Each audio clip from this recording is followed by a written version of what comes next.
नमस्ते भ्राता, कैसे हैं आप? सब ठीक सब ठीक। पिछली बार मेरे ख्याल से हम 1.5 साल पहले मिले थे जी। और उस समय और अभी में काफ़ी भयंकर परिवर्तन आया है आपके शरीर में।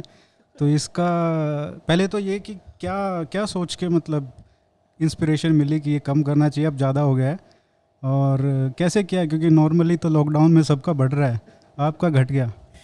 तो इंस्पिरेशन तो मैं खुद ही था क्योंकि मैं पहले ऐसे ही था। 2000 2012-13 तक तो वज़न यही था। उसके बाद काम ज़्यादा हो गया और उसके साथ वज़न भी बढ़ गया। तो ये वकील के लिए उसकी समृद्धि की निशानी है। So that's what happened. And 2019 के शुरुआत में मेरा वेट जो था 109 था। And body had started giving signals, alarm बजकर हर जगह पे बजना शुरू हो गया था। And by the time it was March 2020, I'd managed to bring it down to about 102 kilos, but still that wasn't enough. पहले कितना था? 109 से 102 हुआ। अच्छा। एंड फिर मैंने महाभारत देखना शुरू किया। तो भीष्म प्रतिज्ञा ले ली कि अभी तो कम अच्छा, करके वह शादी के बाद ली है। रहेंगे। एग्जैक्टली। किसी भी हालत में कम करके रहेंगे। हाँ। सो 18 किलो इन अबाउट 5.5-6 months। अच्छा। एंड उसके बाद बुक लिखना शुरू किया तो फिर से थोड़ा बढ़ गया था, 3 किलो या 2 किलो, बट ठीक है। Now I am still okay, now I know how to manage. रास्ता पता है कम करने का। तो अभी लॉकडाउन में एकदम हैवी वेट से लाइट वेट हो गए हो। लेकिन एक बहुत इम्पोर्टेंट जो प्रोजेक्ट आपने इसमें लिया वो जी पुस्तक लिखने का है आपका, इंडिया दैट इज़ भारत। जी। तो उस पे मैं कवर देख रहा था और कुछ लोग कह रहे थे कि ये बहुजन समाज पार्टी का जो रंग लेके आए हो आप। अच्छा। ये मायावती ने आपको कुछ तो इसके पीछे, ये रंग के पीछे क्या है? क्योंकि लोग सोच रहे थे कि केसरिया होगा, तो एक्सपेक्ट ये कर रहे भीम थे। आर्मी का रंग क्यों नहीं याद आया? क्योंकि हाँ, मैं वो संविधान आजकल पे वही लिख रहा हूँ फैशन ना। में चल रहा है। जी। सो ये कवर डिजाइन पे तो एटलीस्ट 3-4 महीने पे काम चला, एटलीस्ट 2 महीने का काम चला था। अपने कॉमन मित्र आशीष धर ने बहुत इसमें काम किया है, उनकी टीम ने भी। उत्कर्ष खन्ना और हर्षित जडवानी उनके ऑफिस से सब लोग इस पे काम कर रहे थे। अच्छा। ओरिजिनल डिज़ाइन कुछ अलग ही था, लेकिन काम करते करते हम इस पे आ गए थे क्योंकि एक प्रोफेशनल फील भी देना था और इस बुक का जो थीम है उसके स्पिरिट को भी कैप्चर करना था। तो इस कवर के 3 भाग हैं। जो ऊपर का जो विजुअल है दैट्स अ बैटलफील्ड। तो ये दिखाना है कि जो संग्राम है ये अभी तक चल रहा है, it's a tussle that continuous. And that is the spirit of coloniality, क्योंकि इसका मतलब ये है कि डीकॉलोनाइजेशन के बाद सब रुका नहीं है, अभी भी चल रहा है। So that's one. Second, India that is Bharat, हमने इसको सीधा उठाया है आर्टिकल 1 ऑफ द कॉन्स्टिट्यूशन से। फिर सबटाइटल जो है बुक के स्ट्रक्चर को और उसके 3 भागों को दर्शाता है, कॉलोनियलिटी, सिविलाइजेशन एंड कॉन्स्टिट्यूशन। रंग जो है, one, ink blue is suppose to be very reader friendly. एक तो ये कॉमन है। Turquoise, red and ink blue were the typical options, but I went for blue for a different reason. क्योंकि आजकल इस रंग को किसी एक स्पेसिफिक विचारधारा से जोड़ा जा रहा है, लेकिन केसरिया के अलावा हिंदू धर्म में नीले रंग का अपना एक महत्व है, एक स्थान है। अच्छा। और मैंने ये बहुत लोगों को नहीं पता है। नहीं पता है। अगर आप अमर चित्र कथा में राम और कृष्ण को नीले में क्यों दिखाते हैं, इसका एक वजह है ना। ये सावले थे, Neelkanth. Exactly, that's there, right. Neelambar, whatever it is. And I had a specific incident in mind. तो सर्वेपल्ली राधाकृष्णन जब स्कूल में थे, इनसे एक महानुभाव ने पूछा था कि शून्य या इन्फिनिटी का रंग क्या होता है, या भगवान का रंग क्या होता है, क्योंकि उन्होंने शून्य और भगवान को एक ही साथ इस्तेमाल किया। तो सर्वेपल्ली राधाकृष्णन का जवाब था नीला। उनसे ये सवाल करने वाले थे स्वामी विवेकानंद। अच्छा। क्योंकि ये तब साउथ का टूर कर रहे थे after his speech at the, I think, Chicago parliament, around that period. So this is what I read long time ago. I hope my memory doesn't fail me, but this is what I read. So I said the color of infinity is blue, and India's civilization is not exactly time bound. हम पे ये accusation हमेशा होता है कि history का कोई sense नहीं है, ये नहीं है, वो नहीं है। That's not the point. समय का हमारा जो अंडरस्टैंडिंग है वो अलग है। ओके, तो हमारा जो इतिहास है और इतिहास की जो परिभाषा है, ये कोई वेस्टर्नर कभी समझ नहीं पाएगा. Okay, so that is why I chose the colour blue and I was very attracted to it and the overall combination was very catchy. And now अभी जो रिएक्शंस आ रहे हैं कि कॉन्सेप्ट अच्छा है, नाम सही चुना गया है, प्रोवोकेटिव है और at the same time visually काफी अपीलिंग है. So the credit goes to the team, entirely to the team. पीछे से हमने थोड़ा नारद मुनि का काम किया था, लेकिन वो तो करना ही पड़ता है थोड़ा. तो आइडिएशन इन्हीं का है. End of course the designer of Bloomsbury. तो इसमें जो 3 विषय आपने इसमें लिए हैं, एक तो कॉलोनियलिटी, उपनिवेशवाद, दूसरा कॉन्स्टिट्यूशन संविधान और तीसरा सभ्यता सिविलाइजेशन. जी, इन तीनों के ऊपर ही महाग्रंथ लिखे जा सकते हैं और लिखे गए भी हैं. बिल्कुल. बहुत बहुत स्कॉलर्स ने इस पे 200 300 400 सालों से लिख रहे हैं. करेक्ट. तो इसमें एक तरीके से जो हम देख रहे हैं आज, एक तरीके से जो मैं सोच रहा हूँ इसमें जो आपका प्रयास है इस पुस्तक के द्वारा, वो ये है कि देश की जो पहचान है उसका एक संकट आया हुआ है जी. उसको आप एड्रेस करने की कोशिश कर रहे हैं. अभी तो दिक्कत ये है कि पूरी दुनिया में ही, इंडिया में नहीं पूरी दुनिया में ही व्यक्तिगत तौर पे तो आइडेंटिटी क्राइसिस, पहचान का संकट है ही. बिल्कुल. अब वो मुझे ये नहीं पता कि वो शायद व्यक्तिगत तौर पे इसलिए है क्योंकि वो देश के स्तर पे भी है जी, या उल्टा है. हाँ, या उल्टा है. हाँ, उल्टा है. तो आपने तो मतलब एक तो आप पर्सनली आइडेंटिटी क्राइसिस को आदमी रिजोल्व करे और एक आप सिविलाइजेशनल लैंडस्केप पे उसको कर रहे हैं जी. तो ये कितना बड़ा चैलेंज था from, because you are not a regular writer. अगर देखो PhD कर रखी है, ऑथर हो, तो आपको पता होता है कि फील्ड में क्या क्या करना है, कैसे रिसर्च करना है, कैसे ये सब करना है. तो ये कितना प्रोसेस पूरा कितना टफ था? बहुत ही मुश्किल था और मुझे अभी तक पता नहीं है कि मैं इसमें कितना सक्सेसफुल हुआ. और मैं ये ह्यूमिलिटी के लिए नहीं कह रहा हूँ, क्योंकि हर बार जब मैंने बुक को पढ़ा है, मैंने इस नज़रिए से पढ़ा है कि आपके सामने 3 तरह के ऑडियंस हैं. एक है जो इस सब्जेक्ट के बिगिनर्स, एक है इसके महारथी और एक है जनरल ऑडियंस. सबको आप कैसे खुश कर पाएंगे? इट्स वेरी डिफिकल्ट, क्योंकि किसी न किसी को खुश करने के चक्कर में आप किसी और को पूरी तरह से एलिनेट कर सकते हैं. और सब्जेक्ट के साथ भी जस्टिस करना है, मुश्किल है. You have to make it simple और you have to at least make it readable. इतना सब कुछ था. तो मुझे लगता है कि इवन अगर मैंने 100% इसमें डिलीवरी नहीं किया है, अज्यूम फॉर अ मोमेंट, किसी भी बुक में वो तो पॉसिबल नहीं है, क्योंकि बुक लिखने के बाद बहुत सारे आइडियाज़ आते हैं. That's always the case, right? So मुझे लगता है कि ये एक काम तो ज़रूर करेगा कि इन विषयों पे अलग अलग से एंड कलेक्टिवली एक कॉन्वर्सेशन तो ये छेड़ देगा. क्योंकि इनको देखने का जो एक नज़रिया है, एक लेंस है, ये आपके हाथ में आ जाएगा. ओके. जब हम संस्कृति की, सभ्यता की बात करते हैं या संविधान की बात करते हैं, एक कॉन्सेप्चुअल फ्रेमवर्क हमें चाहिए जो हमारे हिस्ट्री से जुड़ा हुआ हो या उसके बहुत करीब हो. So which is why coloniality as a concept मैंने बहुत सोच समझ के चुना था.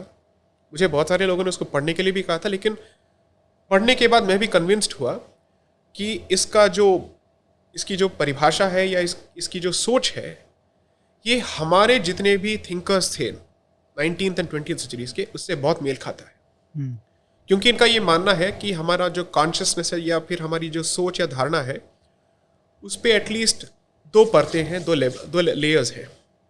एक है इस्लामिक इन्वेशंस का और दूसरा है यूरोपियन कॉलोनाइजेशन का. तो इन दोनों का हमारी धारणा पे या हमारे जहन पे कितना असर पड़ा है, that is something that this framework helps you understand really well. ये भी मान के मैं चलता हूँ कि हमारे जितने भी इश्यूज हैं, चाहे वो इंडिविजुअल लेवल पे हो या सामाजिक लेवल पे हो, इन सभी मुद्दों का इसके पास जवाब ना हो, लेकिन जो एग्जिस्टिंग देखने के तरीके हैं उससे ये बेहतर है. एंड हमेशा ऐसे मामलों में जो इम्प्रूवमेंट होता है वो इंक्रीमेंटल ही होता है.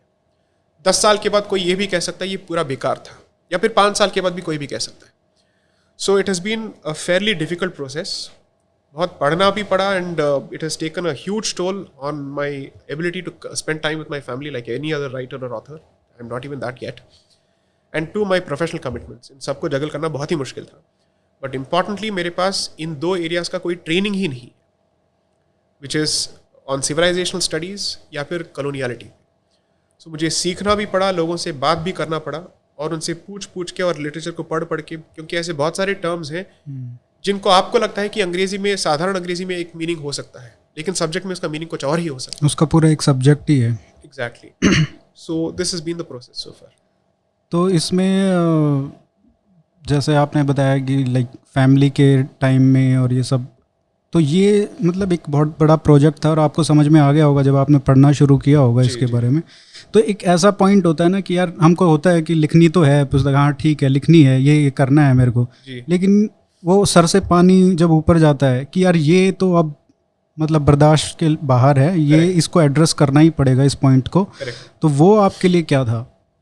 क्या ऐसा कुछ इवेंट हुआ जो आपको लगा कि ये लेंस जो है जो आप बनाने की कोशिश कर रहे हो, जिसको करना पड़ेगा इसके लिए? इसका सबसे बड़ा डिसीजन या फिर ट्रिगर जो है वो तभी हो गया था जब मैंने इंजीनियरिंग से लॉ के स्विच कर दिया था। अच्छा। वरना इंजीनियरिंग मैंने जानबूझ के एंड विद एन इंटरेस्ट मैंने चूज किया था। ऐसा नहीं है कि फैमिली ने मुझे उसमें धकेल दिया या फिर फ्रेंड्स कर रहे थे इसलिए मैं भी कर रहा था। मुझे तो एक्चुअली एयरोनॉटिक्स या एरोस्पेस करना था। One of the rare middle class people हैं तो, क्योंकि नॉर्मली सारे इंजीनियर्स धकाए हुए होते हैं। सो मैं तो ये सोच ही रहा था। इशू ये था कि इंजीनियरिंग के टाइम पे विच आई डिड इन तमिलनाडु, तो वहाँ का माहौल आप जानते ही हैं। मैंने भी तमिलनाडु से ही किया इंजीनियरिंग। ओह आई सी, ओके। वेलोर। अच्छा, VIT, ओके। सो टिपिकली अगर आप किसी एक विशेष समुदाय या वर्ग के हो तो रिएक्शंस कुछ अलग होते हैं। अगर आप जनेऊधारी हो तो रिएक्शंस कुछ और ही होते हैं उस राज्य में, उस प्रदेश में। तो पहचान देख के रिएक्शन आते हैं। बिल्कुल। और वहाँ के हिस्ट्री और लेट्स से सोशल मूवमेंट्स का ये एक रिजल्ट है, उसका नतीजा है। लेकिन हम जो उत्तर भारत के लोग हैं उनको तो ये बताया जाता है कि वहाँ पे तो कास्ट का अरे नहीं, कोई सीन ही नहीं है वहाँ पे। तो पेरियार जी ने बहुत बड़ा रेवोल्यूशन लाके कास्टलेस सोसाइटी क्रिएट कर दी है। नहीं, ये ऐसा नहीं है क्या? नहीं। अच्छा। पेरियार जी ने वहाँ पे कास्ट को धर्म से ज्यादा बना दिया है, बड़ा बना दिया है। अच्छा। ओके, उसके बाद जितने कास्ट राइट्स हुए हैं, दलितों पे जितना शोषण हुआ है उसके बाद, पिछड़े वर्गों पे जितना शोषण हुआ है उसके बाद, ये तो पेरियार ही जाने। ओके, सो ऑनेस्टली ये सब तो यहाँ पे बोला जाता है कि सामाजिक न्याय के नजरिए से दक्षिण भारत बहुत आगे है एंड ऑल दैट। ऐसा नहीं है। कास्ट का जितना प्रभाव दक्षिण भारत में है वो भारत के बाकी प्रदेशों के जितना ही है। ओके, और हो सकता है कि उससे ज्यादा ही हो। Okay, quite a few places. जिस प्रदेश में आरक्षण 69% है और उसको भी बढ़ाने की बातें हो रही है और 50% जो रूल है उससे ज्यादा है, अगर वहां पे कास्ट नहीं है तो कहां पे होगा? सो ऑब्वियसली जब आरक्षण इतना होता है तो हर जाति या हर वर्ग के लोगों को उसमें अपना एक भाग चाहिए होता है। तो caste has become an important issue. चाहे वो पहले इतना था या नहीं था वो मैं नहीं कह सकता हूं, लेकिन इनके मूवमेंट के बाद तो और भी ज्यादा हो ही गया। That's one. तो मुझे जो कहीं तक लगता है, जो हम नैरेटिव्स देखते हैं सोशल मीडिया पे, वो तमिलनाडु की तरफ से जो आते हैं, उसमें लगता है कि सिर्फ ब्राह्मणों को ही कास्टलेस बनाने का कहीं ना कहीं अटेम्प्ट रहता है तमिलनाडु में। नहीं, तो पूरी कहानी यही है कि अभी ब्राह्मणों के साथ शुरू हुआ है, आगे एक एक के साथ होगा। ओके, जब तक पूरा जो समुदाय जो है, हिंदू समुदाय जो है वो हिंदू नहीं रहेगा, तब तक ये काम चलता रहेगा। और ये प्रोजेक्ट बहुत सालों से और बहुत सदियों से चल रहा है। एटलीस्ट 200 सालों से तो ये चल ही रहा है, ये आप भी जानते हैं। लेकिन ये बहुत ही रोचक विरोधाभास तरीके से मुझे दिखता है, क्योंकि तमिलनाडु में मैं जब भी जाता हूँ मंदिरों में, और वहाँ पे इतनी बड़ी बड़ी लाइन लगी रहती हैं, छोटे छोटे मंदिरों में भी, हर गांव में बहुत, मतलब मैं घूमा हूँ तो उसमें ये दिखता है कि इनसे, जैसे उत्तर भारत में वैसा नहीं है कि आप विभूति लगा के और आप सारा दिन इतनी पूजा करते हो। वहाँ पे रंगोलियाँ भी बनी रहती हैं घरों के आगे। तो लगता है कि बहुत ही धार्मिक समाज है तमिलनाडु में। तो ये पॉलिटिक्स में जब चीज़ें आती है तो ये कैसे? तो इंडिविजुअल लेवल पे बिल्कुल धार्मिक है। अच्छा। एक टाइम पे तो गणेश पूजा तो इतना नहीं होता था in terms of Ganesh Chaturthi के लिए, because it is associated with बाल Gangadhar Tilak and the movement जो उन्होंने शुरू किया था पुणे में और महाराष्ट्र में। लेकिन आज की डेट में चाहे वो दुर्गा पूजा हो या गणेश जी का पूजा हो, दोनों ही बहुत अच्छी तरीके से होते हैं। तो इंडिविजुअल लेवल पे तो ये सब होता है। सोसाइटल लेवल पे भी होता है, लेकिन वहाँ से जब ये पॉलिटिकल लेवल पे चला जाता है तो सबको ये द्रविड़ पंथ का कुछ बोलना होता है। अच्छा। कि हम सब द्रविडियंस हैं और बाकी जितने भी वो आर्य हैं। तो ये आर्यन इन्वेजन थियोरी को मेन स्ट्रीम करके, उसको पॉलिटिसाइज करके, उसको एक पॉलिटिकल दर्जा देके उसको लेजिटिमाइज करने का काम जो है ये श्री पेरियार ने किया था। तो उस परिप्रेक्ष्य से आप आते हैं तमिलनाडु के, और शायद उसका कोई ना कोई रोल है आपके इस ट्रांजिशन में। कॉलेज में तो मैंने बहुत झेला था। अच्छा। जी जी जी बिल्कुल। कास्ट का इशू भी था, और दूसरा देखिए, जब आप I have grown up in Andhra Pradesh, undivided Andhra Pradesh. तो जब आप उस प्रदेश के बाहर से आते हैं, तमिलनाडु के बाहर से आते हैं और आप तमिलियन हैं, तो आपकी जो भाषा है वो अपने नेचर को रिटेन कर लेता है, क्योंकि जितने करप्शंस तमिलनाडु के अंदर गुजरता है या अनुभव करता है वो बाहर नहीं होता है। सो आपका लैंग्वेज जो है रिलेटिवली क्लीन हो जाता है। ओके। और उस लैंग्वेज के साथ जब आप तमिलनाडु जाते हैं तो उनको समझ में आता है कि आप कहाँ से हैं। बाहर से है। उनको बिल्कुल समझ में आ जाएगा। ठीक है। सो देयरफॉर बोलने पर ही लोगों को समझ में आ जाएगा कि ये कहाँ से आ रहा है। एंड व्हेन आई से कहाँ से, I mean even caste, they will understand even that. Okay. So ये उनको बिल्कुल पूरी तरह से समझ में आ जाता है। बट ऐसा नहीं है, बहुत सारे अच्छे एक्सपीरियंसेस भी रहे हैं, क्योंकि कॉलेज कैंपसेस में जो एनर्जी लेवल्स होते हैं, when you go to villages that's not the case, when you go to the districts that's not the case, it's straightforward, people talk to each other। जो हम कास्ट का जो यहाँ पे बैठ के इसका एक हवा बनाते हैं, ये है वो है, it's not always the case। after all, India is such a vast country, हर एग्जाम्पल का एक काउंटर एग्जाम्पल तो होता ही है। बिल्कुल। Okay. So it's not possible to generalise that easily. So I am not trying to say that I am a victim जो जाग गया, ऐसा कुछ नहीं हुआ था, बट मैं थोड़ा उसको सेंसिटिवली ले रहा था। सो मेरे जो पर्सनल एक्सपीरियंसेस थे, that could have led me to a personal conclusion, but unfortunately it led me to a सामाजिक कंक्लूजन। चलो, ये तो बहुत अच्छी बात हुई। तो ये बुक कभी ना कभी तो होना था। तो ये प्रोजेक्ट अभी इसलिए शुरू हुआ क्योंकि I have enough experience, I have enough training, at least मैं जानता हूँ कि सिस्टम कैसे काम करता है। और पिछले 4-5 साल में जो आपने लीगल इश्यूज जो फाइट किए हैं, जो धर्म से रिलेटेड हैं, जी, तो उसका भी बहुत बहुत असर पड़ा होगा, आई एम श्योर। बिल्कुल, क्योंकि उसमें मेरी जितनी इग्नोरेंस थी वो भी उभर के सामने आई थी कि मैं कितना कम जानता हूँ। और इन केसेस को कोर्ट के सामने पेश करने के दौरान मैंने बहुत कुछ सीखा, अपने ही समकालीन दोस्तों से सीखा जो मुझसे ज़्यादा जानते हैं इन इश्यूज़ के बारे में।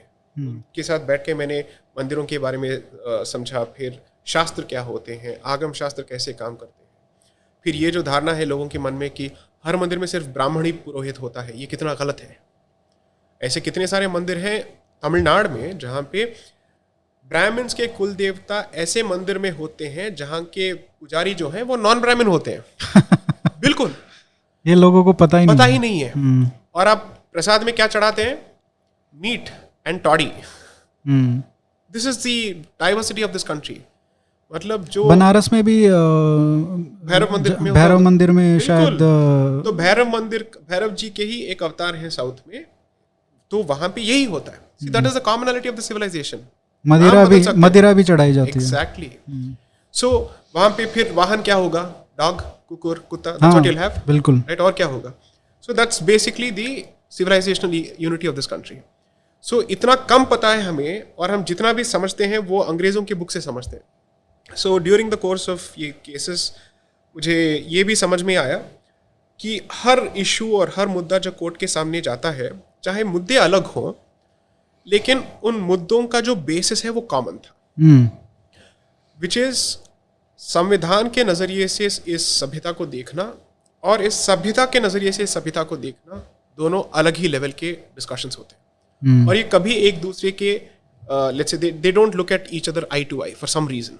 ओके। सो कहीं ना कहीं कुछ तो प्रॉब्लम है, सभ्यता में प्रॉब्लम है क्योंकि वो संविधान के साथ वो मिलजुल कर रह नहीं पा रहा है, या संविधान और लेट्स से सभ्यता में प्रॉब्लम है, there is some problem. So that is effectively been the realisation. But एक सोच होना और उसको फ्लैश आउट करके उस पर और लेट्स से काम करके उसको बुक में लिखने के लिए पढ़ना भी ज़रूरी है, प्रैक्टिकल एक्सपीरियंस की भी ज़रूरत है। So I was waiting for that, and time भी चाहिए। सो बहुत सारे लोगों के लिए lockdown, I don't know how it was, but 2 things happened in the lockdown for me. एक तो वजन घट गया 18 किलो. जी. And then I was able to write a book. Of course 18 kilo की आप ट्रायोलॉजी लिख रहे हैं अभी.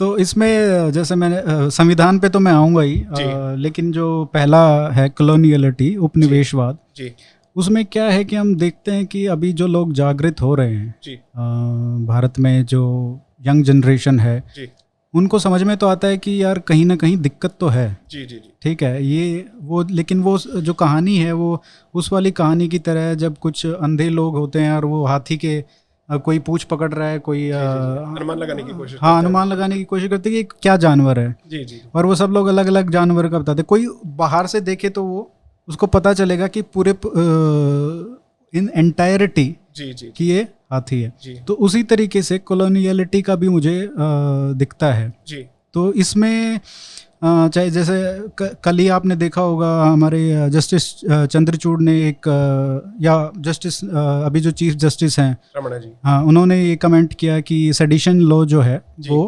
कॉलोनियल है. जी, जी, कॉलोनियल तो इतनी सारी चीज़ें हैं जो आप खुद करते हैं दिन प्रतिदिन. कोर्ट में जो वेशभूषा पहन के जाते हैं वो कॉलोनियल है. क्या पहन के जाए? माय लॉर्ड कॉलोनियल है. जी, तो मतलब लिस्ट इतनी बड़ी है, तो वो जब वो कन्वीनियंट होता है Correct. तो वो उन्हीं चीज़ों को जी, कॉलोनियल बोला जाता है. और ये सिर्फ उन्हीं के लिए नहीं है जो ओल्ड आइडिया ऑफ इंडिया से आते हैं, जी, जो आजकल मतलब ये ओपिनियन है इन द सेंस कि लोग चाह रहे हैं कि देश एक दूसरी दिशा में जाए. जी, जी, जी, वो भी उस पूरे कॉलोनियल लेंस को आइडेंटिफाई नहीं कर पा रहे हैं, इन द सेंस कि उनको ये तो समझ में आ रहा है कि जो पुराने जो ये सिस्टम था इसमें जी, दिक्कतें तो है, जी, लेकिन जो नई जो वो प्रणाली बनाने की कोशिश कर रहे हैं या उसका प्रचार कर रहे हैं, जी, उसमें भी वो पूरी तरह से, शायद मुझे ऐसा लगता है, मैं गलत भी हो सकता हूँ, कि वो उसको पूरी तरीके से समझ नहीं पा रहे हैं. जी, जी, जी. तो इसका तो इसी इशू का मैंने विश्लेषण कर रखा है इसमें, क्योंकि चाहे वो आप अपने आप को वामपंथी कहें या फिर आप अपने आप को राइट कहें या कुछ भी कहें, आप जिस किसी दिशा में भी जाइए, इस संवाद का जो मापदंड है या जो इसकी बाउंड्री कंडीशंस हैं वो कॉमन है. वो इसलिए क्योंकि आपकी जितनी भी थॉट्स हैं एक ही रिजर्वायर से आ रहा है, एक ही पूल से आ रहा है, which is colonial thought. Okay, आपको पुराने से तकलीफ हो सकता है, लेकिन आपका नया भी उसी स्रोत का पैदावार है, उसी से आता है. गंगोत्री तो वही है. ओके, वो इसलिए क्योंकि आपके जितने भी प्रणाली हैं या व्यवस्थाएं हैं भारत में, उनका एक ही सोच था. तो मैक्सिमम आपके डिफरेंसेस कैसे हो सकते हैं? पॉलिटिकल डिफरेंसेस हो सकते हैं, आइडियोलॉजिकल डिफरेंसेस हो सकते हैं, लेकिन उससे डीपर डिफरेंस है कॉन्शियसनेस का डिफरेंस, विच इज़ आपका जो फंडामेंटल कॉन्स्टिट्यूशन है एज एन इंडिविजुअल, उसका स्रोत आपकी सभ्यता से आता है या कहीं और से आता है. So therefore I am not surprised कि हम घूम फिर के वहीं पे आते हैं. और हम ये नहीं, मतलब मैं ये नहीं कह रहा हूँ कि उनकी गलती है. जी, जी, जैसे वो उनकी गलती बिल्कुल नहीं है. जो एजुकेशन सिस्टम है मान लीजिए, एग्जैक्टली, तो उसको अगर वो उस तरीके से निकल रहे हैं, जी, जी, जी, उसी को सोच रहे हैं, तो वो उसके लिए पढ़ने के लिए अलावा, उसकी इंडियन एजुकेशन सिस्टम के अलावा आपको बाहर निकल के उसको सोचना पड़ेगा, उसको देखना पड़ेगा, तभी शायद उसको समझा जा सकता है. देखिए, ये जो प्रॉब्लम है, ऐसा नहीं है कि ये सिर्फ भारत में है, क्योंकि कॉलोनियलिज्म एक ग्लोबल फिनोमेनन है. तो उसका जो इम्पैक्ट है हर ऐसे सोसाइटी में हुआ होगा जिसको कॉलोनाइज किया गया था. ओके, लेकिन इंडिपेंडेंस के बाद या फिर डीकॉलोनाइजेशन के बाद जिस सोसाइटी ने अपनी एजुकेशन में इन्वेस्ट किया ताकि वो अपने रूट्स के और करीब जाएं, उनका आज वो हशर नहीं है जो भारत का है. मानसिकता के नजरिए से देखेंगे तो कुछ एग्जाम्पल्स हैं. इजराइल, हाँ, इजराइल का तो ऑब्वियस है, इससे सीधा एग्जाम्पल आपको मिल ही नहीं सकता है, राइट? लेकिन वो भी एक अब्राहमिक सोसाइटी है इन द एंड. देखिए, अब्राहमिक सोसाइटी हो सकता है, लेकिन अब्राहमिक वर्ल्ड व्यू के अंदर क्रिश्चियनिटी, इस्लाम और जुडाइज्म का जो रिलेशनशिप है उतना कंफर्टेबल तो है ही नहीं. एंड अगर आप क्रिश्चियनिटी और जुडाइज्म का रिलेशनशिप देखेंगे, Christianity has been defined significantly by its hatred of Judaism. वो अपने आप को यहूदियों से इतना दूर करने की कोशिश कर चुका है, इतने मतलब 1000 साल या उससे भी ज़्यादा, दैट इसी वजह से यहूदियों को यूरोप में इतना सब कुछ झेलना पड़ा। ये सिर्फ पॉलिटिकल रीजंस तो थे ही नहीं, बिल्कुल रिलीजियस, कल्चरल, एथनिक रीजंस थे। और मेरे बुक में ये लिटरेचर का भी मैंने डिस्कशन कर रखा है कि हम जो अब्राहमिक फ्रेमवर्क जो वर्ड यूज़ करते हैं उसके अंदर जितने तनाव हैं उसके बारे में ज़्यादा डिस्कशन नहीं होती है। तो अगर आप जाके इजराइल में पूछेंगे कि आपके लिए यीशु कौन है, तो वो कहेंगे हमारे लिए तो ये है ही नहीं कुछ। क्रिश्चियंस के लिए इजराइल इंपॉर्टेंट हो सकता है क्योंकि वहाँ पे जेरूसलम है, लेकिन जेरूसलम यहूदियों के लिए इंपॉर्टेंट इसलिए नहीं है क्योंकि वहाँ पे यीशु पैदा हुए थे या अगर ऐसा कुछ हुआ था। ओके, इनके लिए तो सिर्फ ये इशू है that this is the land of our ancestors. इन्होंने हिब्रू को फिर से पुनर्जन्मित किया। ये तो पूरी तरह से मर चुका था as a language. Education system पे इन्होंने इतना फोकस किया था क्योंकि जूस का ये ट्रेडिशनल फोकस होता है एजुकेशन, राइट। तो आज इजराइल जो एक पोस्ट कॉलोनियल सोसाइटी है in significant sense, right, in the sense इनका भी कॉलोनाइजेशन हुआ था, फिर these people decided to get a different state. Colonisation क्या, वो तो मैंडेट ही था इनका तो इतना तो मतलब 2000 साल का ही उनका, हमारा तो फिर भी 1000 साल का कह सकते हैं। हमारे पास जमीन थी, घर था। These people have been nomads, they were forced to become nomads 2000 साल से। और एक बात जो एक्सक्यूज दिया जाता है जनरली इंडिया के उसमें कि हमारी तो इतनी डाइवर्स सोसाइटी है, जूस से कंपेयर नहीं कर सकते। अगर आप देखें 1947 में 1948 में जब इजराइल बना तो उससे पहले वहाँ के जो लोग, जो देश बना, वो कहाँ से आए थे। कोई रशिया से आ रहा था, कोई जर्मनी से, कोई तो वो इंडिया से भी लोग गए थे बल्कि। तो इतनी डाइवर्स कल्चर, सिविलाइजेशन और सोसाइटी से लोग आके वहाँ पे बसे, और उसके बाद एक लैंग्वेज को इम्प्लीमेंट करना और उसको करना, वो बहुत ही सराहनीय प्रोजेक्ट है। इजरायली क्विजीन नाम का कुछ है ही नहीं। जितना भी क्विजीन है ये बाहर से आया है, बाहर से। ओके, सो अगर कुछ है तो मिडिल ईस्ट मेडिटेरियन, राइट। सो अगर ये आर्ग्यूमेंट दिया जाता है तो मुझे ये सवाल तो करना पड़ेगा, तो अंग्रेजों के आने से पहले आप क्या थे? आप तब भी एक सिविलाइजेशन थे, राइट। तब क्या आपके अंदर एकता की कोई भावना नहीं थी? क्या आप एक दूसरे से बात नहीं कर रहे थे, राइट। तो अंग्रेज के आने के बाद आपके अंदर इतना डाउट कैसे पैदा हो गया, इतनी शंका कैसे पैदा हो गई? दैट्स बिकॉज एजुकेशन से उसने शुरू किया था, जो कि 600 से 700 सालों के इस्लामिक Exactly. कट्टरपंथी से नहीं हुई। एग्जैक्टली इस्लामिक राज से नहीं हुई, वो 200 साल में अंग्रेजों के राज से हो गई। जो तलवार न कर सका वो दिमाग ने कर दिया। As simple as that. That's exactly what has happened. आपके इंस्टीट्यूशंस में उन्होंने इन्वेस्ट किया और आपको अंदर से बदला, बाहर से नहीं। आपकी सोच को पूरी तरह से बदला, भाषा को पूरी तरह से बदल दिया, वेशभूषा बदल चुकी, अभी खाना भी बदल रहा है। ओके, खाने का ढंग तो बदल गया, अब खाना भी बदल रहा है, right. So therefore the point is, इसका विश्लेषण करना और ये इसको समझना और भी ज़रूरी है, क्योंकि ये सिर्फ तोड़ फोड़ करने की मानसिकता नहीं थी, ये उससे ज़्यादा उसके आगे जा रहा था। इनफैक्ट आपके बहुत सारे संस्कृत कॉलेजेस को इन्होंने एस्टैब्लिश किया।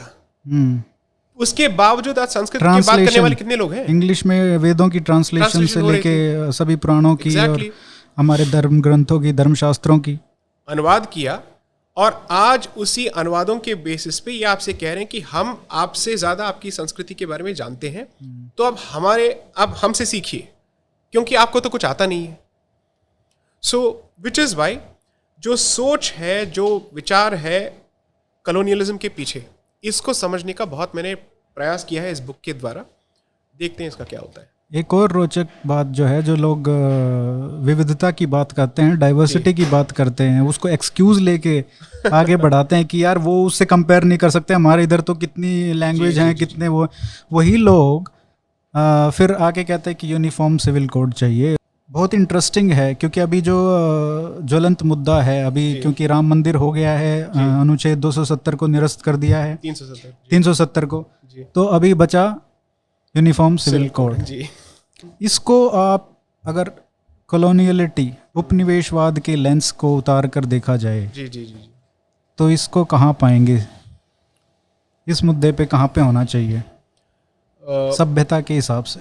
मैंने इस इशू पे जब भी पहले बात की है, मधुकेश्वर जी के काम को मैंने रेफ़र किया है, क्योंकि उन्होंने बहुत पहले इस पे लिखा भी था।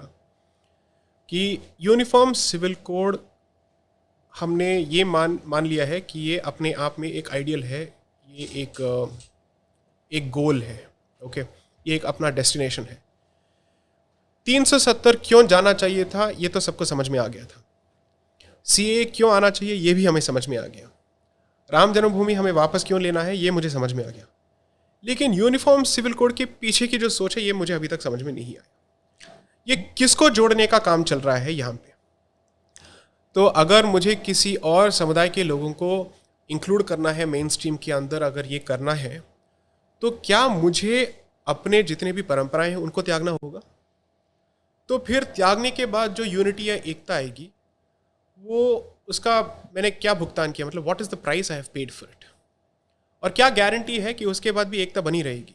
नहीं, आप वेस्ट में देखो, अभी जी, पश्चिम के कोई भी देश उठा के देख लो जी, कोई प्रॉब्लम मुझे तो नहीं लगता कि सॉल्व हुई। जिस तरीके के डिफरेंसेस यूएस में हैं अभी, करेक्ट, चाहे वो एथनिक हैं जी, लेकिन फिर भी डिफरेंसेस तो हैं, तो कोई ना कोई तो उस सिविल कोड को बराबर करके जी, आप किस तरीके से सबको समान कर सकते हो। जो मुझे लगता है जी, कि एक यूसीसी जो है कि आप कोई भी उसमें रिलीजियस एस्पेक्ट तो रख नहीं पाएंगे, जी, किसी भी धर्म का नहीं रख पाएंगे, करेक्ट। तो आपको वो सेक्युलराइज्ड प्रोसेस करना पड़ेगा। लेकिन उसका स्रोत क्या होगा? स्रोत बेसिक टेम्पलेट क्या होगा? स्रोत होगा वही, हम वापस चले जाते हैं फिर उपनिवेशवाद के लेंस में, एग्जैक्टली, तो वहीं सेक्युलरिज्म आ जाता है वहीं पे। तो वो जो उसका सॉफ्टवेयर है सेक्युलरिज्म का या जो उपनिवेशवाद है, वो तो जो क्रिश्चियन सिविलाइजेशन है उनकी सभ्यता है, करेक्ट। तो उन्हीं से हम फिर उठाएंगे कि तो ये कैसे होना चाहिए। तीसरे का, हाँ जैसे हम ये कहते हैं कि अभी भाषा के सिलसिले में कहते हैं ना हिंदी ना तमिल, चलो इंग्लिश में बात कर लेते हैं। तो यही सोल्यूशन तो 3 लैंग्वेज पॉलिसी है। Exactly. So the point is, अगर आप एक कॉन्फिडेंस के साथ एक डिस्कशन करना चाहते हैं, ना अपनी आइडेंटिटी को खोना चाहते हैं और उसके बाद इनसे बात करना चाहते हैं, तो बात करने का ढंग ही अलग होगा और जो नतीजा जिसकी ओर आप जाना चाहते हैं वो भी अलग होगा। यहाँ पे आपका बेसिक स्टार्टिंग पॉइंट ही कॉम्प्रोमाइज से शुरू होता है। यूनिफॉर्म सिविल कोड मेरे हिसाब से समझौते का दूसरा नाम है और आप वहीं से शुरू करेंगे तो एक बार्गेनिंग चिप के तौर पे या फिर एक बार्गेनिंग टूल के तौर पे you start with a losers position. एक लूजर जो है लूजिंग पोजीशन में शुरू करके जीतने की उम्मीद तो नहीं कर सकता नेगोशिएशन में, वो और नीचे ही जाएगा। Okay, so which is why I have said, जब तक मैं यूनिफॉर्म सिविल कोड का ढांचा नहीं देखता और उसका बेसिक सोर्स क्या है वो नहीं देखता, मैं बिल्कुल ये मानने के लिए तैयार नहीं हूँ कि ये हमारे लिए अच्छा है। एंड एज अ हिंदू हमने जितना ऑलरेडी खोया है under Nehru from 1951 onwards until 1956, जितने भी हिंदू स्पेसिफिक लेजिस्लेशंस आए थे जहाँ पे उन्होंने जो विविधता थी हिंदू सोसाइटी के अंदर उसको पूरी तरह से इन्होंने ख़त्म कर दिया था। Okay, I don't know what we have gained out of it, तो ये और भी ख़त्म होगा। सो विच इज़ वाई विचारधारा के नाम पे या फिर पॉलिटिक्स के नाम पे मैं इस चीज़ को तो मानने के लिए तैयार नहीं। मैं विरोध भी नहीं कर रहा हूँ ना सपोर्ट कर रहा हूँ, क्योंकि मेरे पास ना विरोध करने के लिए ना सपोर्ट करने के लिए कोई डॉक्यूमेंट है। जब तक कोई मुझे ये नहीं दिखाता है कि इसके बेसिस पे आपको सपोर्ट करना है या विरोध करना है, मैं कैसे करूँगा? सीए का कॉन्सेप्ट तो समझ में आ रहा था, तो डॉक्यूमेंट के बगैर भी हमें पता था कि स्पेसिफिक लिमिटेड इश्यूज होंगे कि इनको यहाँ पे लेके आना है और इनको यहाँ पे सिटीजनशिप देना है। उसका भी स्कोप उतना नहीं था जितना हम चाहते थे, लेकिन कुछ तो हुआ। यूनिफॉर्म सिविल कोड का जो पैमाना है वो इतना बड़ा है, आई वॉन्ट टू नो कि इसमें क्या क्या चेंजेस होंगी। ओके, और उनके तरफ से क्या वो छोड़ने के लिए तैयार हैं। ये डिस्कशन अगर कोई किसी को लगता है कि ये सेक्युलर डिस्कशन होगा, ये तो बिल्कुल सेक्युलर डिस्कशन हो ही नहीं सकता। ये एक 100% रिलीजियस कम्युनल डिस्कशन है। और आप जितना इसे भागने की कोशिश करेंगे, इसको सेक्युलराइज करने की कोशिश करेंगे, आई वुड से आपको अपना नाम रणछोड़दास रख लेना ही चाहिए। क्योंकि उसमें क्या है कि चाहे आप शादी कर रहे हैं, चाहे आप एडॉप्शन कर रहे हैं, चाहे आपका डाइवोर्स हो रहा है, प्रॉपर्टी, एलिमनी, मेंटेनेंस, एवरीथिंग, सभी चीज़ों का धर्म का उसमें ये लगा लीजिए कि वहीं से वो उसको स्रोत है। चाहे हिंदू धर्म है, चाहे बिल्कुल इस्लाम है, चाहे क्रिश्चियनिटी है। जो मानते हैं कि पर्सनल लॉस का रिलीजन से कोई लेना देना नहीं, तो ये कहाँ से आता है? शून्य से थोड़ी आता है। नहीं, ये तो सब हमको पता है ये कि इसीलिए तो वहाँ पे पर्सनल लॉज जो कुरान में लिखा है, जो वहाँ पे है, उसी को तो सोर्स बना के आप लॉज बना रहे हैं। करेक्ट।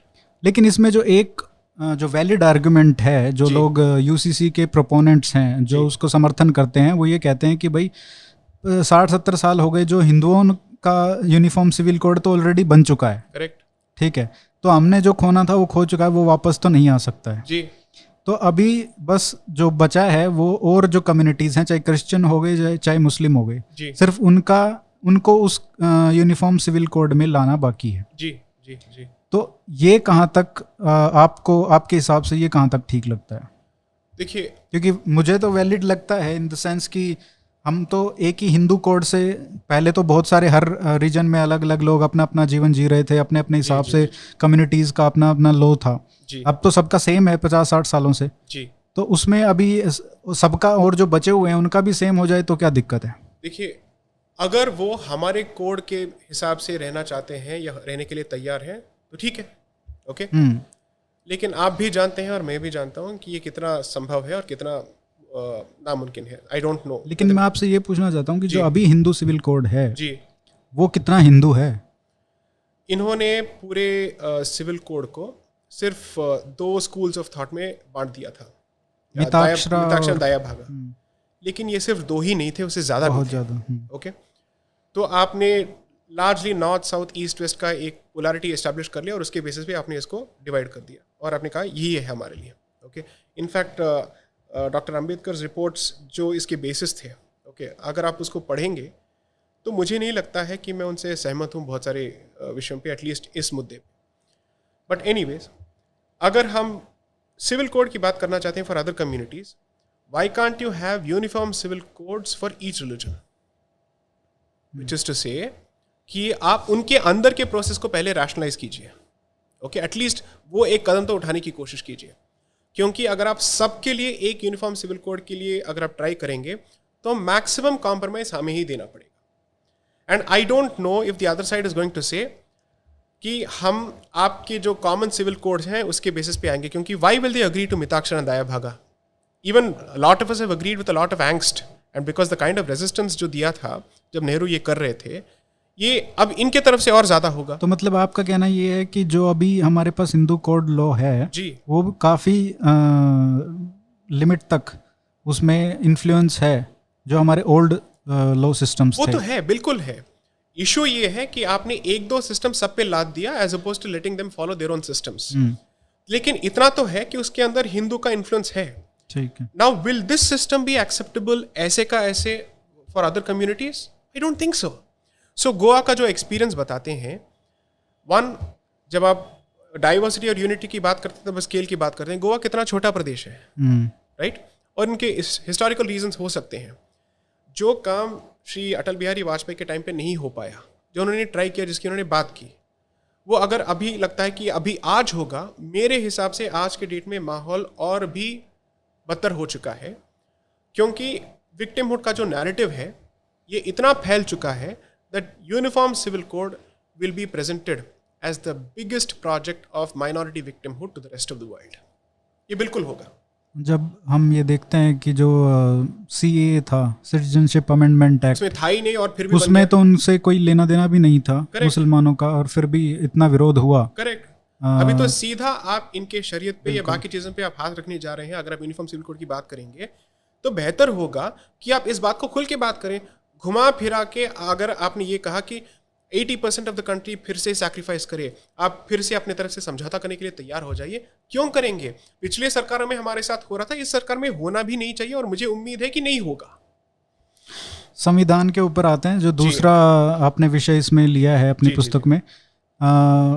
मेरे ख्याल से 2-3 साल पहले जब हमने बात की थी तो कुछ लोग ये कह रहे थे कि जो हमारा संविधान है वो एंटी हिंदू है। जी जी। लेकिन आपका ये विचार था कि ये एंटी हिंदू नहीं है जी। जिसको पटेल जैसे, सरदार पटेल जैसे लोगों ने बनाया हो जी, उसको एंटी हिंदू नहीं कहना चाहिए। हमको इसका इंटरप्रिटेशन जो है, इसका जो ओवर द ईयर्स जो जज और सुप्रीम कोर्ट्स और हाई कोर्ट्स ने इसको इंटरप्रेट किया है अपने तरीके से, वो भी शायद कॉलोनियल लेंस की वजह से। करेक्ट। तो मेरा ये प्रश्न है कि कहीं ना कहीं जो लोग ये कहते हैं कि एंटी हिंदू है, कहीं वो ये तो नहीं कह रहे हैं कि जो बनाने वाले थे वो भी तो एक कॉलोनियल प्रोडक्ट ही थे? करेक्ट। और वो भी उसी एजुकेशन सिस्टम से आए थे। करेक्ट। तो कहाँ तक वो संविधान, जो हमारा संविधान है, वो कहाँ तक उस उपनिवेशवाद से प्रभावित है?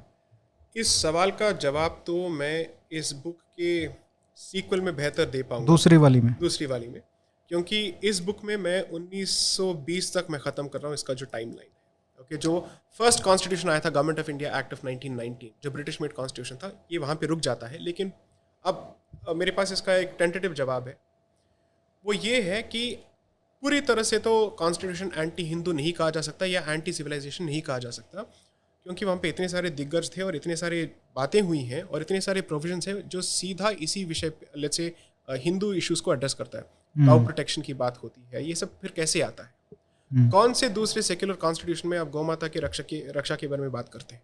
ओके, तो ये भी सारी चीज़ें, इनफैक्ट आर्टिकल 26 जो संप्रदायों के राइट्स को बचाने का काम करता है, वो बाकियों के लिए प्राइमरली नहीं था। ये हिंदू धर्म के अंदर जो विविधता है संप्रदायों का, उसको बचाने का काम ये आर्टिकल 26 करता है।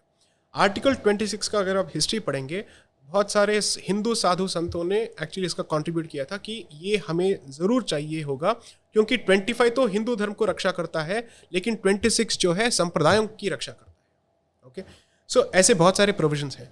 लेकिन ये भी सही है कि जो कॉलोनियल एजुकेशन के प्रोडक्ट्स हैं, उनसे पूरी तरह से आप ये उम्मीद नहीं रख सकते हैं कि वो आपकी धर्म की पूरी तरह से रक्षा करेंगे या आपकी संस्कृति की रक्षा करेंगे। ऑब्वियसली उसमें थोड़ा मुश्किल है, लेकिन जो मेरा हमेशा प्रॉब्लम ये रहा है कि आप इस बात से शुरू करते हैं कि कॉन्स्टिट्यूशन पूरी तरह से एंटी हिंदू है, ये गलत है। ये एक मिक्स्ड बैग है, इसमें आपको चुनना पड़ेगा। अगर मुझसे ये पूछा जाए कि ऐसा नहीं है कि हलाल के जो प्रिंसिपल्स हैं वो कॉन्स्टिट्यूशन के अंदर हैं, लेकिन गोरक्षा की बात हो रही है, तो अगर आप उनसे पूछेंगे इस संविधान के बारे में, तो उनका जवाब क्या होगा? वो तो यही कहेंगे कि ये आपके पक्ष में है। लेकिन लोग तो कहेंगे ये तक क्या है? लेकिन एक प्रोविजन तो खुला आपको दिख रहा है कि एक स्पेसिफिक प्रावधान है इसके लिए। तो प्रॉब्लम सबसे ज़्यादा लोगों को कहाँ से होता है? इस माइनॉरिटी राइट्स के सिलसिले में होता है, which is articles maximum 28, 29 and 30, not even 25 to 27, 28, 29 and 30। कुछ लोग उसको भी कहते हैं, लेकिन तो हिंदू चार्टर के नाम पे ये 25 से 30 की बात हो रही है, लेकिन 28, 19 और 30 में, क्योंकि एजुकेशनल इंस्टीट्यूशंस, फिर आपके चैरिटेबल इंस्टीट्यूशंस, माइनॉरिटी इंस्टीट्यूशंस, तो माइनॉरिटी को हमने सीधा आज अनुवाद कर दिया है, ये रिलीजियस माइनॉरिटी है, लेकिन कॉन्स्टिट्यूशन उसको लिंग्विस्टिक और कल्चरल माइनॉरिटीज के तौर पे समझता है। वो तो बिल्कुल सही बात है। जो national commission of minority education institutions बना है और एनसीएम जो नेशनल कमीशन ऑफ माइनॉरिटीज है, उसमें ही आपने माइनॉरिटी की डेफिनेशन जो एक सिंपल पार्लियामेंट के द्वारा पास किया गया लॉ है, उसमें आपने चेंज कर दिया और उसी की तरह आप स्कीम भी बना रहे हो। तो कल उसको आप संशोधन कर दो। हाँ, उसमें तो कोई कॉन्स्टिट्यूशन बदलने की भी जरूरत नहीं है, उसमें आप सिर्फ कम्युनिटी डाल दो कि ये भी माइनॉरिटी है, ये भी माइनॉरिटी है, कोई बड़ी बात नहीं। पर्सन का वहाँ पे कोई रिप्रेजेंटेशन नहीं उसमें डाल दो। टुलू स्पीकिंग पर्सन का कोई रिप्रेजेंटेशन नहीं है, ये तो लिंग्विस्टिक माइनॉरिटीज हैं। बिल्कुल। तो प्रॉब्लम ये है कि संविधान कुछ कहता है, उसके बाद के जितने भी गवर्नमेंट्स आए हैं, इन्होंने उसका इंटरप्रिटेशन एक स्पेसिफिक डायरेक्शन में इसको भगाया है, एक स्पेसिफिक तरीके से इसको आगे चलाया है। तो इसीलिए किसी के पॉलिसी को या किसी के अमल करने के तरीके को आप संविधान के साथ कंफ्यूज मत कीजिए। समझ लीजिए कि गंगा के पानी को कोई किसी नाले में बहा रहा है, ये थोड़ी कहा जा सकता है कि गंगोत्री में नाला निकलता है। ये आर्ग्यूमेंट थोड़ी दिया जा सकता है। तो so the basic point will be cause क्या है, इफेक्ट क्या है, ऑरिजिन क्या है, इस पे थोड़ा डिस्कशन होने। लेकिन लोगों के अंदर इतना आक्रोश भरा है, राइटली सो, जस्टिफाइड है ये, लेकिन उस आक्रोश को एक डायरेक्शन में हमें पुश करना चाहिए ताकि लोगों को समझ में आए कि सॉल्यूशन किस तरफ है। क्योंकि हम बार बार प्रॉब्लम के डिस्कशन किए जाते हैं, लेकिन सॉल्यूशन क्या है? ठीक है, अगर आप अमेंडमेंट की बात करना चाहते हैं तो कीजिए, लेकिन आप ये भी जान लीजिए कि चाहे वो 303 की सरकार हो या 282 की सरकार हो या लेट्स से 198 सीट्स की सरकार हो, उनके पास कॉन्स्टिट्यूशनल अमेंडमेंट के लिए पॉलिटिकल विल अभी तक मुझे तो नज़र नहीं आ रहा है। और मैं 370 के बेसिस पे, सीए के बेसिस पे, इस पे मैं कोई असेसमेंट नहीं करना चाहता, क्योंकि ये एक अलग तरीके का बॉल गेम है। ओके, क्योंकि ये भारत के आइडेंटिटी को पूरी तरह से एस्टैब्लिश करने का एक स्टेप होगा, कदम होगा। So I will think about it. लेकिन जब तक वो नहीं होता है, अगर आप ये सोच के चलेंगे कि ये संविधान हमारा दुश्मन है और आप उसमें सिर्फ शत्रु को देखते हैं, तो जो भी लेट्स से सॉल्यूशंस उसमें से निकल सकते हैं, आप उसको भी पूरी तरह से छोड़ रहे हैं। इसमें एक संविधान से क्योंकि हम इस पे विस्तार से चर्चा जब करेंगे जब आपकी पुस्तक निकल जाएगी। जी जी जी। लेकिन इसमें मेरा एक सवाल जो ये था कि इंडिया दैट इज़ भारत जो आपके शीर्षक है जो आपकी पुस्तक का, जी, उस पे भी चर्चा हुई थी, कॉन्स्टिट्यूशनल डिबेट्स हुए थे। करेक्ट। और उसमें डॉक्टर अंबेडकर ने ये कहा था कि क्या फ़र्क पड़ता है कि मतलब भारत का हो या इंडिया का हो, इंडिया ही रहने दो, जी, जी, भारत क्यों जोड़ रहे हो। तो इस पे काफ़ी आपत्ति की गई थी कुछ लोगों ने, जो तो और आखिरी में वही लोग करेक्ट उनकी ही चली। So actually the thing is, जब ड्राफ्ट इशू किया गया था और उन्होंने कॉन्स्टिट्यूंट असेंबली में पेश किया था, तो वहाँ पे सिर्फ इंडिया का रेफरेंस था आर्टिकल 1 में। बिल्कुल। लेकिन इतने सारे अमेंडमेंट्स प्रपोज हुए थे कि हिंदुस्तान, भारत, ये वो सब, भारतवर्ष, सभी का ये मतलब चयन करने के लिए उनके सामने रखा गया था। तो 4 डेट्स में इस मुद्दे पर ये मैटर जो है लिया गया था कॉन्स्टिट्यूंट असेंबली के सामने। लेकिन सबसे इम्पॉर्टेंट डेट है 18 सितंबर 1949। ओके, 1949। तो उस दिन जब डिस्कशन शुरू होता है तो अंबेडकर जी अपने आप कॉन्स्टिट्यूंट असेंबली के सामने एक अमेंडमेंट के साथ उसको रख देते हैं, इंडिया दैट इज भारत। अच्छा। तो वो खुद, एंड ये जो चेंज है ये लोकनाथ मिश्रा का चेंज था, जो पिनाकी मिश्रा जी के पिताजी थे। बिल्कुल। तो उन्होंने ये रखा था और उसके बेसिस पे उन्होंने इसको अग्री कर लिया था। उसके बाद जो डिबेट चला था वो सिर्फ 2 मुद्दे पे चला था। अगर भारत इंक्लूड कर दिया तो इंडिया की क्या जरूरत है, और अगर आपको ये करना ही है तो भारत दैट इज इंडिया क्यों नहीं कहते हैं आप, इंडिया दैट इज भारत क्यों कहते हैं। ओके। एंड इंटरेस्टिंगली ये भी मुद्दा वहां पे चला था कि भारत का स्रोत क्या है, इस नाम का ओरिजिन कहाँ से आता है। तो वायु पुराण की बात होती है, वो पूरा सारे पुराणों की बात होती है, और वो कह देते हैं कि भाई जो हिमालय और समुद्रों के बीच में है वही भारतवर्ष। ओके। तो पहले भारतवर्ष बोलते थे, फिर वो भारत बन गया। तो जम्बूद्वीप और भारतवर्ष के बीच का अंतर क्या है, उसकी भी वहाँ पे डिस्कशन होती है। जम्बूद्वीप एक ज्योग्राफिकल एंटिटी है और भारतवर्ष जो है एक पॉलिटिकल एंटिटी है। तो इतना सारा डिस्कशन वहाँ पे होता है। वहाँ पे सिर्फ एक छोटा सा इशू होता है कि जब ये डिस्कशन हो रहा है, अंबेडकर जी थोड़े इम्पेशेंट हो जाते हैं कि इन सब का यहाँ पे क्या मतलब, काम की बात करो। तो ठीक है, ये वकील का स्टैंडर्ड यही होता है कि जल्दी पॉइंट पे आओ। ओके। तो खुद पॉइंट पे कभी नहीं आते। मैं उस पर कोई कुछ कहना नहीं चाहता, तो मैं वो छोड़ देता हूँ।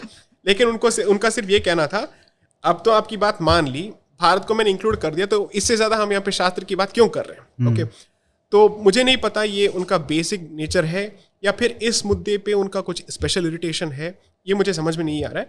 लेकिन क्योंकि उन्होंने भारत को अपने आप इंडिया दैट इज भारत में उन्होंने इंक्लूड कर दिया, आई अज्यूम कि उनको उसमें कोई तकलीफ नहीं थी या प्रॉब्लम नहीं थी।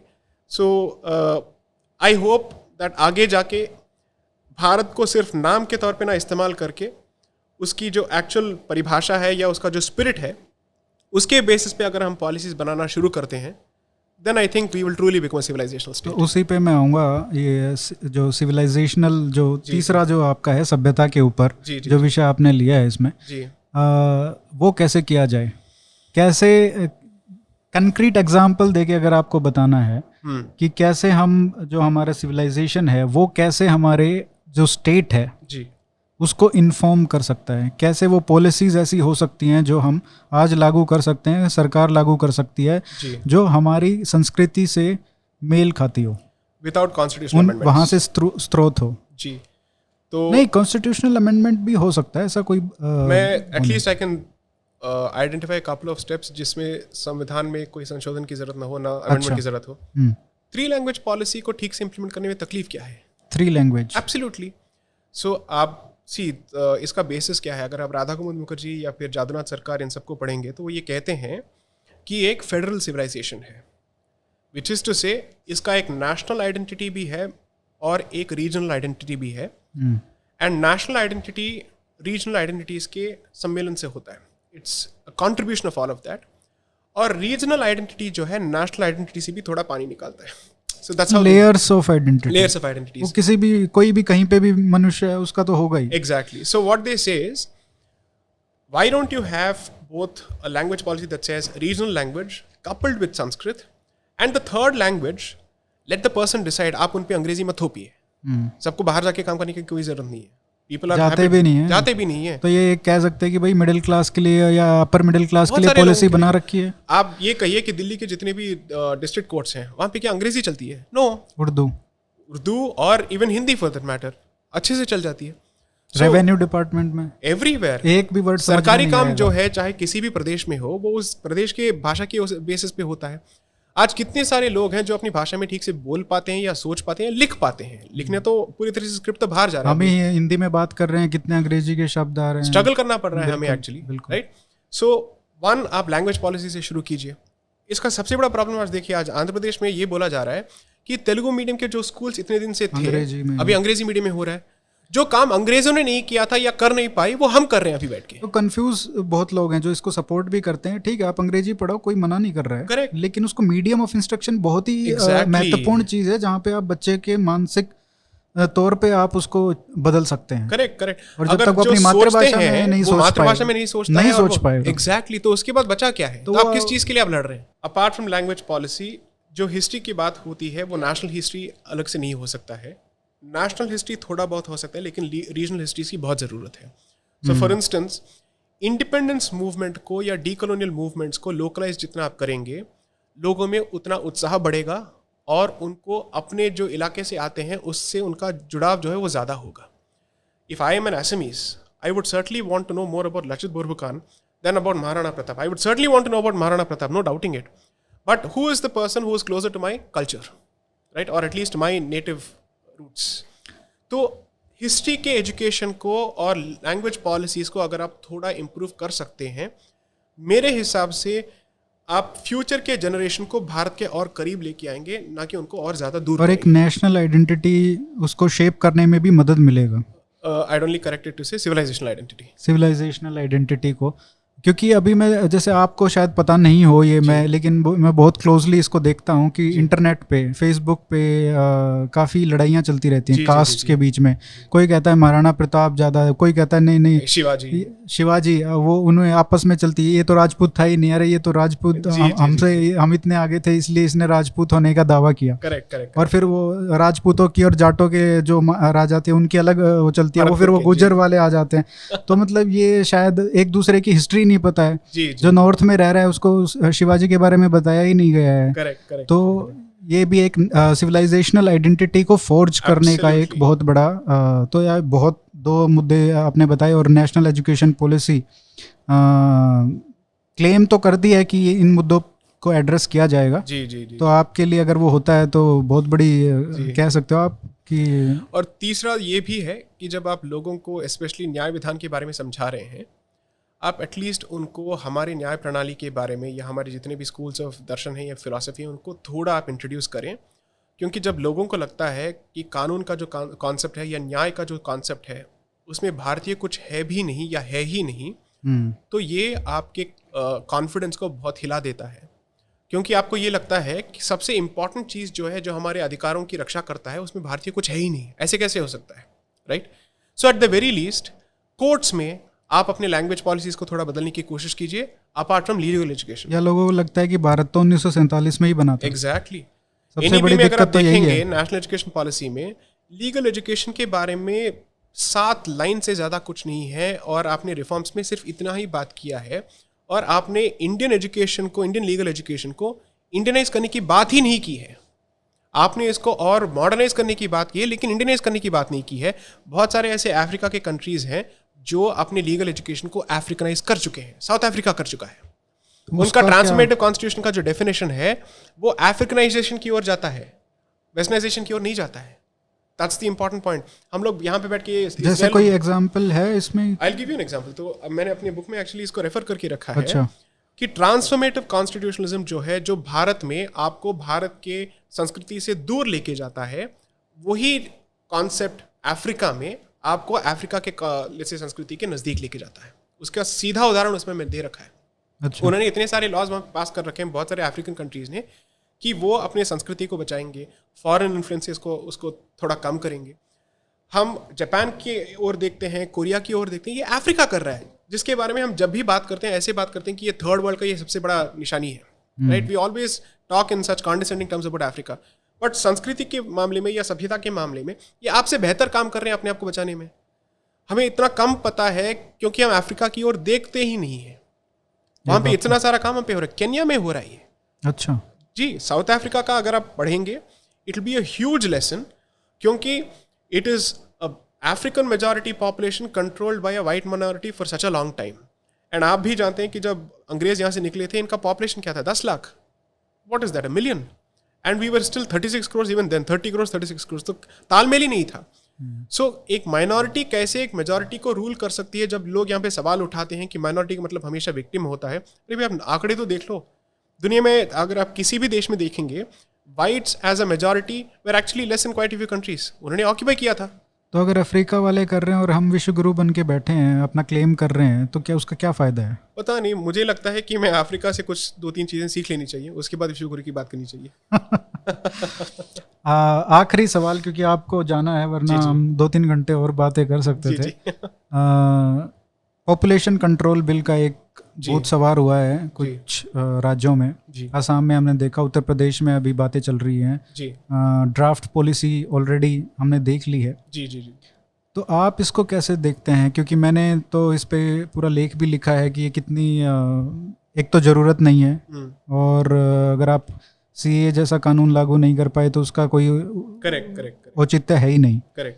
तो क्योंकि आप पनिश तो कर नहीं सकते, उनको सब्सिडी भी नहीं चाहिए, उनको आप स्टेट रिसोर्सेज की जरूरत नहीं है। अगर कोई बंदा अपने रिलीजन से इंस्पायर होके उनको, जो अपने बच्चे हैं उनको उस तरीके से देखता है कि जितने ज़्यादा होंगे उतना ही अच्छा है। और एक 1 चाइल्ड पॉलिसी, 2 चाइल्ड तो फिर भी चलो ठीक है, at least you are going for replacement ratio. तो आपकी जितनी पॉपुलेशन है वो तो रिप्लेस होती रहेगी। और ये जो पॉलिसीज लेके आए हैं उत्तर प्रदेश में खासकर, कि एक जो चाइल्ड है आपका उसको प्रमोट कर रहे हैं, तो इसको आप कैसे देखते हैं एक ऐसे समय में जहाँ पे हमारे जो हिंदू जो रिप्रोडक्टिव रेट है, बर्थ रेट है, वो ऑलरेडी मेरे ख्याल से 2.1 से नीचे जा चुका है, अगर मैं गलत नहीं हूँ तो। तो ये जो मुद्दा है ये बहुत ही विशेष मुद्दा है, और मैं इस एरिया में तो विशेषज्ञ नहीं हूँ, लेकिन सिविलाइजेशनल तो इसके 3 अलग पहलू हैं। क्योंकि मैं सॉरी फॉर दैट, क्योंकि मैं अभी एक इलॉन मस्क का एक वीडियो देख रहा था, उसमें वो कह रहे थे कि it's very important for civilization to replace itself at least at the very minimum. Correct. अगर आप वही पॉपुलेशन डिक्रीज कर पाएगी तो सिविलाइजेशन इज ओवर। करेक्ट। तो सिविलाइजेशनल कंटिन्यूटी के तौर पे अगर आप देखेंगे तो obviously my first concern will be that the next generation and therefore the proportion of the population that we are, वो तो बनी रहे। ओके, तो वो इम्पॉर्टेंट कंसिडरेशन है। But the other issue is, धर्म आपको नेचर की ओर देखने के लिए मजबूर करता है, एनवायरनमेंट की ओर ये देखना हमारी हमारी संस्कृति का ये एक इम्पॉर्टेंट भाग है। वो लेंस भी मिसिंग है, वो अभी पूरी तरह से मिसिंग है। एनवायरमेंटल कॉन्शियसनेस को हमने एक एनवायरमेंटल असेसमेंट इम्पैक्ट का एक चेकलिस्ट बना के उसको एक अलग सा एक डब्बा दे दिया, एक बॉक्स दे दिया कि बस इसको टिक कर दो जब भी आप एक प्रोजेक्ट शुरू करते हैं। लेकिन नेचर इज सेंट्रल टू धर्म। ओके, वो वेदों में यही सबसे बड़ा आप नेचर के ये करते हैं, आप इंद्र करते हैं, वरुण करते हैं, all of these are elements, right? I am not getting into beyond that. All I am saying is आपने एलिमेंट्स को डेफाई किया है, ओके, और इनको एक विशेष स्थान दे रखा है। तो इसका आप क्या करेंगे? क्योंकि क्लाइमेट चेंज के डिस्कशन में भारत का कंट्रीब्यूशन बहुत ही नगण्य है। It is absolutely negligible. Okay, that is terrible. So आपको एनवायरनमेंट को भी बचाना है, आपके जो सिविलाइजेशनल इंटरेस्ट है उसको भी बचाना है, एट द सेम टाइम जो डेमोग्राफिक इन्वर्जन हो रहा है उसको भी आपको एड्रेस करना है। मेरे हिसाब से सोच जितना भी है, it's almost like a one track mind. हर चीज के लिए आप सीधा चलो ये कानून पास कर दो, 2-3 चीजें और भी अपना सकते हैं। मतलब अपना तो सोचना ही नहीं है, उसको कैसे नुकसान होगा वैसे उस मेरे हिसाब से जो भी कानून लागू होगा उसका पालन सिर्फ वही करेंगे जो हमेशा करते आ रहे हैं। ओके, डर के मारे या किसी और चीज के मारे।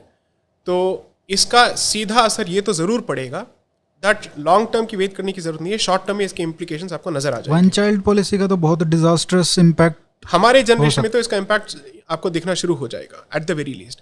देयरफॉर सिविलाइजेशनल इंटरेस्ट के नजरिए से obviously there is an issue, लेकिन सिविलाइजेशन और पर्यावरण के बीच का जो बैलेंस है इसको आपको कैसे बनाए रखना है। Again this calls for political will, क्योंकि मुद्दा जो है, एक्चुअल मुद्दा जो है, आप उसको स्पेल आउट नहीं करना चाहते हैं, आप उस पर बात नहीं करना चाहते, क्योंकि सेक्युलरिज्म आपके आड़े आ जाता है।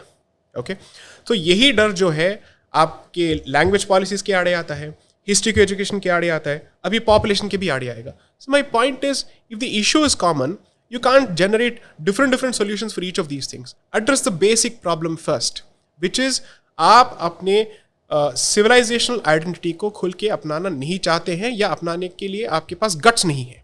ओके जब तक इस मुद्दे को आप एड्रेस नहीं करते हैं, एवरी अदर इशू आप उसके इर्द गिर्द नाचते रहेंगे. This is what you will do. जब तक आप उसको आइडेंटिफाई कर लेंगे अगर, करेक्ट, तो उसके हिसाब से अगर आप अपना आचरण करेंगे, उस हिसाब से आप नीतियां बनाएंगे, करेक्ट, तो आपको ये सब करने की जरूरत ही नहीं पड़ेगी. सीए के पॉलिसी में और पॉपुलेशन कंट्रोल के पॉलिसी में एक ही तो कॉमन इशू है.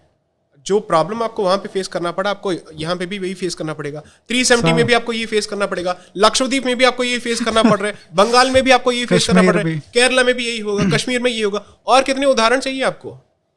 मतलब आपको और जगहें आप कुंभकर्ण हैं या क्या है? क्या आके बजाएं आपके कान के बाहर? I don't understand. ऐसे ही ऑप्टिमिस्ट नोट पे हम इसको विश्राम देते हैं कॉन्वर्सेशन को.